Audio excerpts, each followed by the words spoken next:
যদি আমাকে জিজ্ঞাসা করে তুমি কার হাতে রান্না খেতে অনেক বেশি পছন্দ করো, আমি একবারেই বলে দেবো আমার মায়ের হাতে রান্না। ছোটবেলা থেকে আমার মা যে মজার মজার রান্না করে খাইয়ে আমাদের বড় করেছে, আর যাই হোক কারোর হাতে রান্না তার থেকে বেশি টেস্টি হতে পারে না।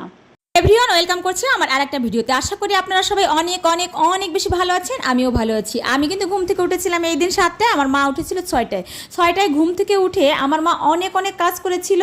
অনেকগুলো ফুলের টব ছিল, ফুলের টবের মাটি চেঞ্জ করে মাটি ভরিয়ে দেওয়া, সেখানে আবার নতুন করে গাছ লাগানো, সবটাই তিনি করে রেখেছিলেন অনেক সুন্দর করে। ওর লেন্থটা বড় হয়ে যাবে, এই জন্য ভিডিও ক্লিপটুকু আমি আর এই ভিডিওতে আনিনি। মা অনেক অনেক কাজ করে দেখতে পেয়েছো। কলার পাতা সেঁকে নিয়েছে, কলার পাতাগুলো ভালো করে কেটে ধুয়ে মুছে পরিষ্কার করে সেঁকে নিয়েছে, এই জন্য যাতে এই খাবারটাকে মুড়তে অনেকটা সুবিধা হয়। আপনারা যদি কলার পাতায় কোনো ধরনের খাবার বা রেসিপি তৈরি করেন, তাহলে কলার পাতাটাকে চুলায় একটু সেঁকে নেবেন, তাহলে কলার পাতাটা দিয়ে মুড়তে অনেক বেশি সুবিধা হয়।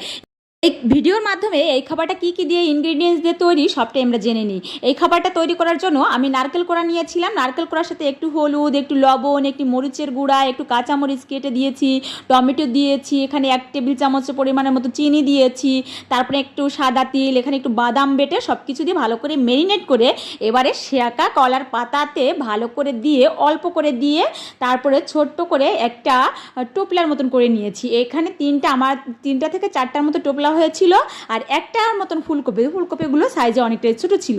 এখানে আমি একটা ফ্রাই প্যান গরম করে নিয়েছি। এই ফ্রাই প্যানে আর কোনো ধরনের তেল ব্যবহার করিনি। টোপলাগুলো বসিয়ে দিয়েছি আর ঢাকনা দিয়ে ঢেকে দিয়ে আঁচটা কমিয়ে দিয়ে তারপরে সুন্দর করে রেখে দিয়ে চলে আসছে আর একটা রান্না করার জন্য।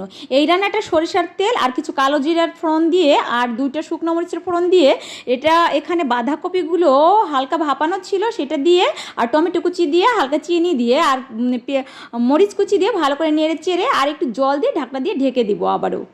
ধরো মা যে ঝোলটা ঢেলে দিয়েছিল দুধের মতো, ওটার ভিতরে ছিল হচ্ছে রোস্টেড বাদাম, সাদা সরিষা, সাদা তিল, পোস্তদানা, এগুলো ভালো করে বেটে জল দিয়ে গুলে ঢেলে দিয়েছে।